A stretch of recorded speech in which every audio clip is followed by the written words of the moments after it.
और ये जो मार्जिन कंज्यूमर को बेनिफिट दिया गया ना, इसको वो गड़ कैच कर देगा कि गवर्नमेंट ने फैसिलिटेट किया कंज्यूमर को by reducing the sales tax rate and FED. लेकिन ऑन द अदर हैंड जो सेलर है, जो ऑटोमोटिव मैन्युफैक्चरर है, उसने इसके अंदर प्राइस रिडक्शन में कोई भी पार्ट नहीं प्ले किया। ये दो तरफा क्यों नहीं ऐसा हुआ? ये एक तरफा रिलीफ क्यों दिया गया कि गवर्नमेंट ने तो सेल्स टैक्स रिड्यूस कर दिया, हम सारे उसको बहुत अप्रिशिएट करते हैं, बहुत अच्छा किया ये पॉलिसी मेकर्स ने। लेकिन ऑन दी अदर हैंड जब नेगोशिएशन हो रही थी तो government is always on the upper hand. Government ने उनको ये फोर्स क्यों नहीं किया कि वो भी अपने प्रॉफिट मार्जिन थोड़े से छोड़ें? क्या ये गाड़ियाँ इतने की हैं जितने की वो सेल कर रहे हैं? बेसिकली ये एक बहुत बड़ी जो कंपनी है उसको फैसिलिटेट करने के लिए किया गया।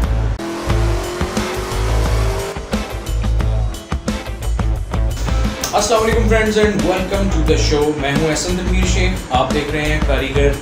एक बहुत ही ज़बरदस्त न्यूज़ जो कि बजट अनाउंस होने के साथ आप लोग सुन चुके हैं ऑलरेडी कि गाड़ियों की कीमतों में आखिरकार पाकिस्तान के अंदर कमी की जा रही है। ये आई थिंक कि पहली बार ऐसा पाकिस्तान में सुनने में आया है, एटलीस्ट मैंने तो अपनी ज़िंदगी में पहली बार सुना है कि किसी भी एक लग्जरी आइटम या किसी चीज़ की कीमत में वापस कमी की जा रही है।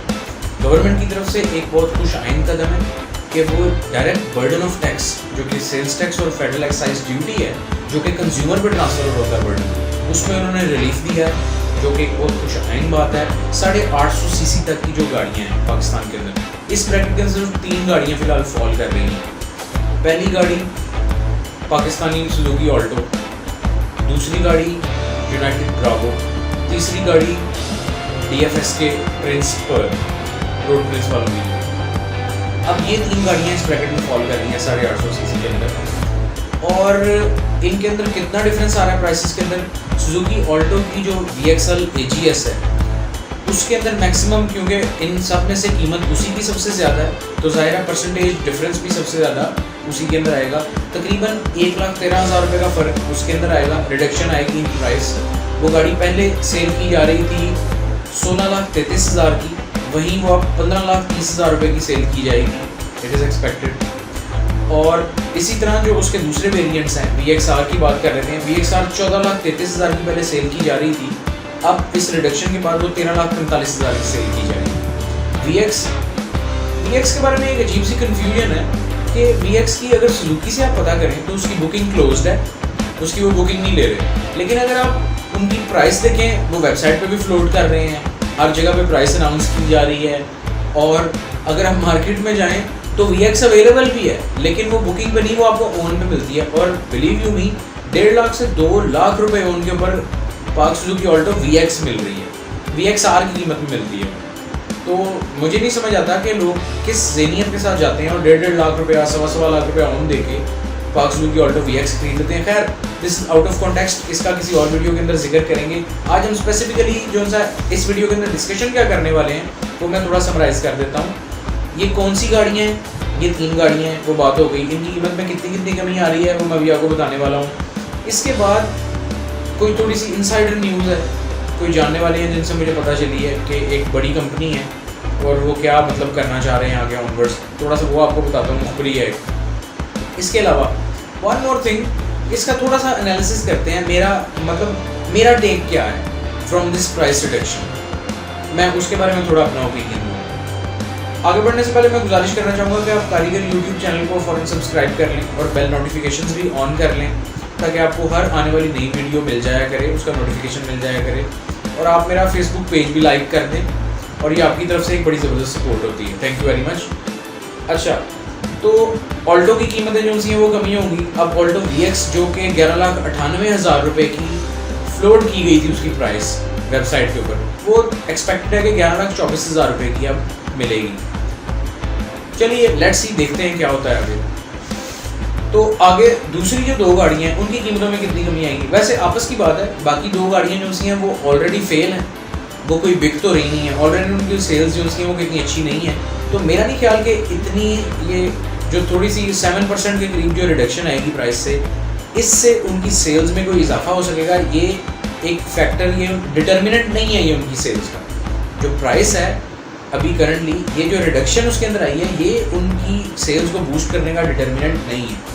वो गाड़ियाँ, मेरा नहीं ख्याल कि उनकी सेल्स में कोई इतना इजाफा आएगा। प्रिंसिपल जो सी है वो भी जिन लोगों ने लिया है वो रोते फिर रहे हैं, यूनाइटेड ब्रावो जिन लोगों ने लिया है रोते फिर रहे हैं। बहरहाल प्रिंसिपल 11,49,000 रुपये की थी, वो 10,77,000 रुपये की सेल की जाएगी, और यूनाइटेड ब्रावो 10,99,000 रुपये की थी जो कि 10,30,000 रुपये की सेल की जाएगी। तकरीबन 60,000 के करीब जो है इसके अंदर डिफरेंस आएगा। अच्छा जी, चलते हैं थोड़ी सी आगे बात करते हैं कि क्या ये बेनिफिट आम कंज्यूमर को ट्रांसफ़र होगा। टू बी ऑनेस्ट मुझे नहीं लग रहा, मुझे यही लग रहा है कि ये फ़िलहाल अगेन छुपा दिया जा रहा है कंज्यूमर से। आप देखेंगे, मुझे एक अंदर से मुखबरी पता चली है कि इन नेक्स्ट क्वार्टर आप देखेंगे कि ये इनकी प्राइसेस जो सी हैं ना, जो बड़ी कंपनी है, जो जिन कंपनी है इसके अंदर, वो प्राइस वापस वहीं पे ले जाएगी, और ये जो मार्जिन कंज्यूमर को बेनिफिट दिया गया ना, इसको वो गड़ कैच कर देगी। यानी what I mean to say is कि गवर्नमेंट ने फैसिलिटेट किया कंज्यूमर को by reducing the sales tax rate and FED, लेकिन ऑन द अदर हैंड जो सेलर है, जो ऑटोमोटिव मैन्युफैक्चरर है, उसने इसके अंदर प्राइस रिडक्शन में कोई भी पार्ट नहीं प्ले किया।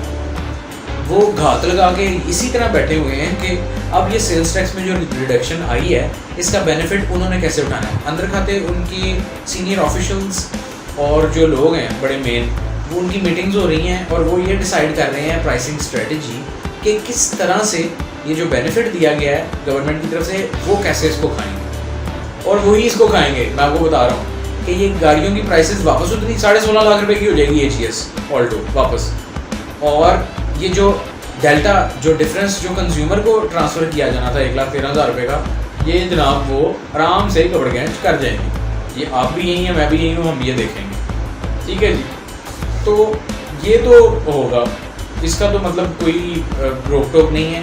एक मेरा मतलब गवर्नमेंट ने बहुत ज़बरदस्त ये इकदाम किया है, लेकिन I have a question here कि जब पामा निगोशिएट कर रहा था गवर्नमेंट के साथ कि आप ऑटोमोटिव सेक्टर जो है उसमें सेल्स में डिक्लाइन जा रहा है, वो सेक्टर तबाह हो रहा है, उनकी डाउन साइजिंग्स हो रही हैं, और उससे जाहिर है कि वो सेक्टर तबाह हो रहा है पाकिस्तान के अंदर, तो उसको सेक्टर को वापस बूस्ट करने के लिए ये गवर्नमेंट ने एक काम तो किया। जब उनकी निगोशिएशन हो रही थी, मैं ये सवाल करना चाहूँगा पॉलिसी मेकर से, उन्होंने बहुत अच्छा फैसला किया, लेकिन क्या ये दो तरफा क्यों नहीं ऐसा हुआ, ये एक तरफा रिलीफ क्यों दिया गया कि गवर्नमेंट ने तो सेल्स टैक्स रिड्यूस कर दिया, हम सारे उसको बहुत अप्रिशिएट करते हैं, बहुत अच्छा किया है ये पॉलिसी मेकर्स ने, लेकिन ऑन दी अदर हैंड जब निगोशिएशन हो रही थी तो government is always on the upper hand. Government ने उनको ये फोर्स क्यों नहीं किया कि वो भी अपने प्रॉफिट मार्जिन थोड़े से छोड़ें। क्या ये गाड़ियाँ इतने की हैं जितने की वो सेल कर रहे हैं, तो वो भी जो ऑटोमोटिव असेंबलर्स हैं, जो मैन्युफैक्चरर्स हैं, वो भी थोड़ा सा अपना मार्जिन छोड़ते। ये दो तरफा होना चाहिए था, ताली दोनों हाथ से बजनी चाहिए थी। अब एक हाथ से ताली बजी है, पता नहीं कैसे बजी है कि नहीं बजी, कुछ ना कुछ तो बजा है। ठीक है, देखते हैं अब क्या बजती है ये।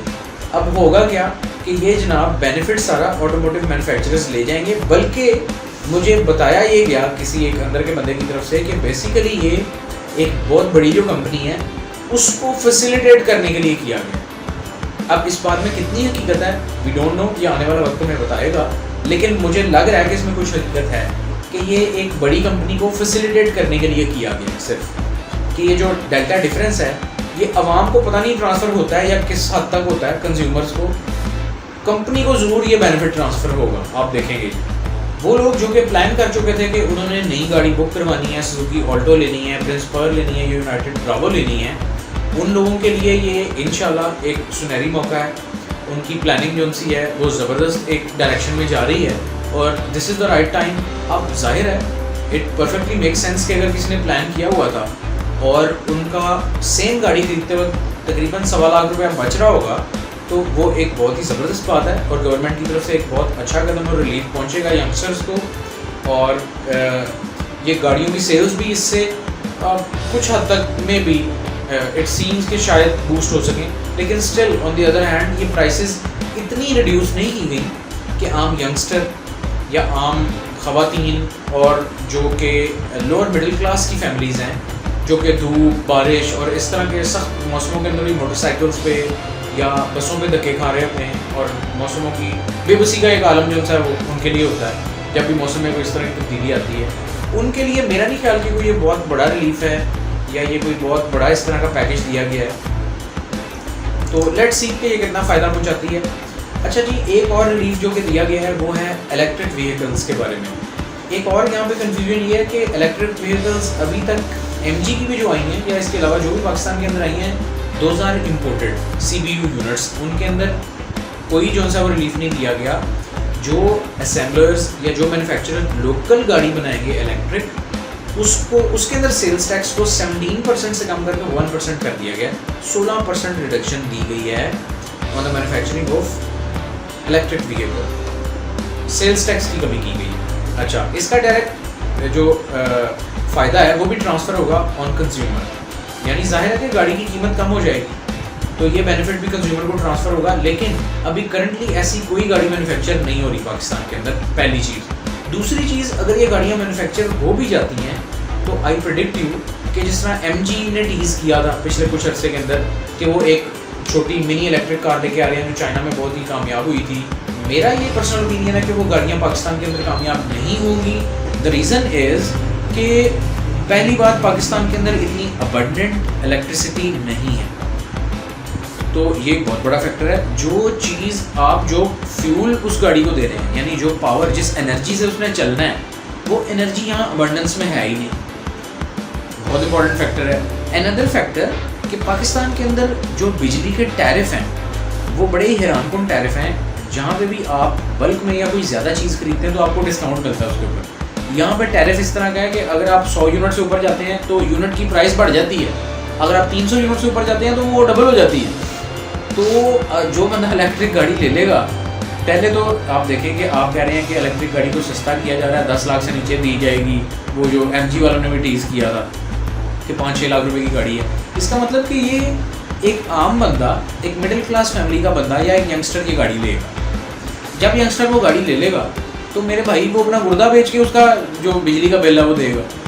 आप ये देखें कि ये फिजिबिलिटी मेरा नहीं ख्याल के मुनासिब है। पहले पॉलिसी मेकर्स को इसके बारे में भी थोड़ा सोचना चाहिए कि बजाय इसके कि ये इलेक्ट्रिक व्हीकल्स को प्रमोट कर रहे हैं, ये कहते हैं कि टाटा नैनो की तरह की गाड़ी, कोई 500 सीसी 400 सीसी इस तरह की, या क्वाड साइकिल्स जैसी बजाज क्यूट है, उस तरह की जो रिक्शे के प्लेटफॉर्म पे या 4 व्हीलर बाइक्स के प्लेटफॉर्म पे जो बनी हुई गाड़ी हैं, जैसे इंडिया में है Tata magic iris, Bajaj cute, इस तरह की चीज़ को प्रमोट करते हैं। इस तरह की चीज़ को प्रमोट करने से जो आम आदमी है, जो मिडिल क्लास है, वो CNG के रिक्शे की कीमत में या उससे उसके करीब ही अराउंड दैट आप उसे 2-2.5 लाख 3 लाख रुपए में गाड़ी दे सकते हैं, बजाज मतलब क्वाड साइकिल दे सकते हैं, जिसके अंदर वो जाहिर है कि वो ज़्यादा लग्जरीज तो नहीं होगी, लेकिन वो अपनी फैमिली के साथ बारिश में, धूप में, वो कोई ख़वातीन है या कोई भी है, वो सफ़र कर सकते हैं। जैसे ही कोई अपडेट और आती है इस पॉलिसी के बारे में और इस प्राइस रिडक्शन के बारे में, मैं इंशाल्लाह एक नए वीडियो के साथ हाजिर हो जाऊंगा। आप लोगों का बहुत बहुत शुक्रिया।